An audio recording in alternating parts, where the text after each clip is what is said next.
CBI, IB और raw यानी कि रिसर्च एंड एनालिसिस विंग।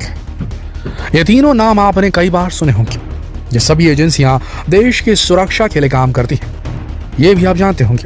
लेकिन क्या आप इनमें अंतर बता सकते हैं? नहीं ना, क्योंकि ज्यादातर लोगों को इसमें कंफ्यूजन होता है। अगर आपके मन में भी कंफ्यूजन है तो आज का वीडियो देखने के बाद आपका कंफ्यूजन पूरी तरह से दूर हो जाएगा, क्योंकि आज के वीडियो में हम आपको बताने जा रहे हैं कि सीबीआई, आईबी और रॉ में क्या अंतर है और आप इन्हें कैसे ज्वाइन कर सकते हैं। तो बस बने रहिए वीडियो के अंत तक। आज के टॉपिक की शुरुआत करने से पहले ये जान लीजिए कि सीबीआई हो या आईबी हो या फिर रॉ हो, तीनों का एक ही एकमात्र उद्देश्य है, वो है देश सेवा। ये तीनों ही जांच एजेंसियां हैं, लेकिन इनके कार्य क्षेत्र अलग अलग होते हैं। सबसे पहले बात करते हैं सीबीआई की। सीबीआई का फुल फॉर्म है सेंट्रल ब्यूरो ऑफ इन्वेस्टिगेशन, जिसे हिंदी में केंद्रीय अन्वेषण ब्यूरो भी कहा जाता है। इसका मुख्यालय दिल्ली में पड़ता है। यह केंद्र सरकार के अंतर्गत काम करती है। इसकी स्थापना 1941 में की गई थी और इसे 1963 में सेंट्रल ब्यूरो ऑफ इन्वेस्टिगेशन नाम दिया गया। सीबीआई राष्ट्रीय और अंतर्राष्ट्रीय स्तर होने वाले अपराधों की जांच करती है, जैसे हत्या, घोटाले, भ्रष्टाचार के मामले और राष्ट्रीय हितों से संबंधित मामलों में यह भारत सरकार की तरफ से जांच करती है। सीबीआई एक तरह से पुलिस ही है। यह आपको गिरफ्तार कर सकती है, पूछताछ कर सकती है और आपके घर की जांच भी कर सकती है, लेकिन इसके पास लोकल पुलिस से कई गुना ज्यादा अधिकार होते हैं। सीबीआई के अधिकारी भारत में किसी भी कोने में जाकर जांच कर सकते हैं, जबकि लोकल पुलिस का एक एरिया फिक्स होता है। सीबीआई ऐसे अपराध की भी जांच करती है जिनका संबंध देश की अर्थव्यवस्था से जुड़ा होता है। इसके अलावा वो किसी भी ऐसी घटना की जांच कर सकती है जो कि भारतीय कानून के अनुसार जुर्म यानी कि क्राइम की श्रेणी में आता हो। सीबीआई की ताकत का अंदाजा इसी बात से लगाया जा सकता है कि वो सरकार के ऊपर लगाए गए भ्रष्टाचार के आरोपों की जांच भी करती है। इसके अलावा हाई प्रोफाइल मर्डर केस हो या फिर रिश्वत का मामला हो, हर केस की जांच सीबीआई के दायरे में आती है। इतना ही नहीं, यह आतंकवादी घटनाओं की भी जांच करती है। वैसे तो आतंकवादी घटनाओं की जांच के लिए अलग से नेशनल इन्वेस्टिगेशन एजेंसी यानी कि एनआईए का गठन किया गया है, लेकिन सीबीआई अपराधियों के खिलाफ सबूत जुटाने का काम करती है। इसलिए हम कह सकते हैं सबूत जुटाना और उसे कोर्ट में पेश करना, दोनों ही काम सीबीआई के दायरे में आते हैं। इसके अलावा सीबीआई इंटरपोल की एक ऑफिशियल यूनिट है। अब आप सोच रहे होंगे कि इंटरपोल क्या है, तो आपको बता दें कि इंटरपोल एक इंटरनेशनल क्रिमिनल पुलिस ऑर्गेनाइजेशन है जो कि 192 सदस्य देशों के साथ दुनिया का सबसे बड़ा अंतर्राष्ट्रीय पुलिस संगठन है।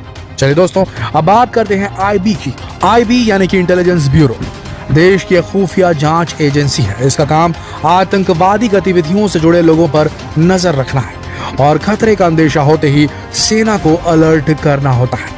आईबी की स्थापना देश में ब्रिटिश शासन के समय ही हो गई थी। 23 दिसंबर 1887 को लंदन में भारत के विदेश सचिव द्वारा केंद्रीय विशेष शाखा के तौर पर आईबी की स्थापना की घोषणा की गई थी। पहले इसे खुफिया विभाग कहा जाता था, पर वर्ष 1920 में इसका नाम बदलकर इंटेलिजेंस ब्यूरो रखा गया था। उस वक्त इसकी स्थापना का उद्देश्य भारत में ब्रिटिश सरकार के खिलाफ होने वाली साजिशों का पता लगाना था। इंटेलिजेंस ब्यूरो का काम भारत की आंतरिक सुरक्षा सुनिश्चित करना है। ये एजेंसी उन तत्वों पर कड़ी नजर रखती है जो कि देश को तोड़ने के काम में लगे हुए हैं। साधारण शब्दों में कहें तो इंटेलिजेंस ब्यूरो के कार्यों का कोई निश्चित खाका नहीं है। इंटेलिजेंस ब्यूरो अमेरिका, ब्रिटेन, रूस और इजराइल की सुरक्षा एजेंसियों के साथ जानकारी भी साझा करती है। इंटेलिजेंस ब्यूरो तकनीकी रूप से गृह मंत्रालय को रिपोर्ट करती है। इंटेलिजेंस ब्यूरो के पास ये शक्ति है कि वो खुफिया जानकारी जुटाने के लिए बिना किसी की अनुमति के किसी का भी फोन टैप कर सकती है। इंटेलिजेंस ब्यूरो में भारतीय पुलिस सेवा, कानूनी प्रवर्तन एजेंसियों और सेना के कर्मचारी काम करते हैं। इस प्रकार आईबी का मुख्य काम देश की आंतरिक सुरक्षा के लिए काम करना है। चलिए बात करते हैं खुफिया एजेंसी रॉ के बारे में। रॉ की स्थापना 1968 में की गई थी। इसकी स्थापना के पीछे एक बहुत बड़ा कारण था।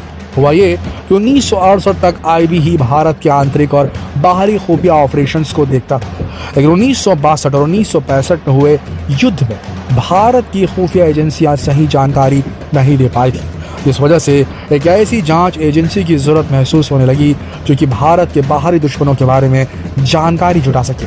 और इस कारण से 1968 में रॉ यानी कि रिसर्च एंड एनालिसिस विंग की स्थापना की गई। यह भारत की अंतर्राष्ट्रीय गुप्तचर संस्था यानी कि इंटरनेशनल इंटेलिजेंस ऑर्गेनाइजेशन है। इसका मुख्य काम भारत के पड़ोसी देशों खासतौर पर पाकिस्तान और चीन की गतिविधियों पर नजर रखना है।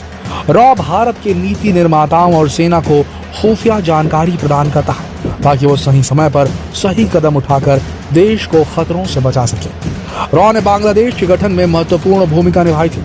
रॉ का मुख्य काम भारत के पड़ोसी देशों की हर छोटी से छोटी गतिविधि को नोटिस करना होता है, जैसे कौन सा देश किस देश के साथ क्या समझौता कर रहा है वगैरह। रॉ अपने सीक्रेट एजेंटों के माध्यम से सीक्रेट ऑपरेशन कंडक्ट करता है। अपने दुश्मन से जानकारी निकलवाने के लिए रॉ कुछ भी कर सकता है, फिर चाहे वो रिश्वत हो, मारपीट हो, साइकोलॉजिकल टेस्ट हो या दुश्मन देश की सीमा में ड्रोन भेजना हो।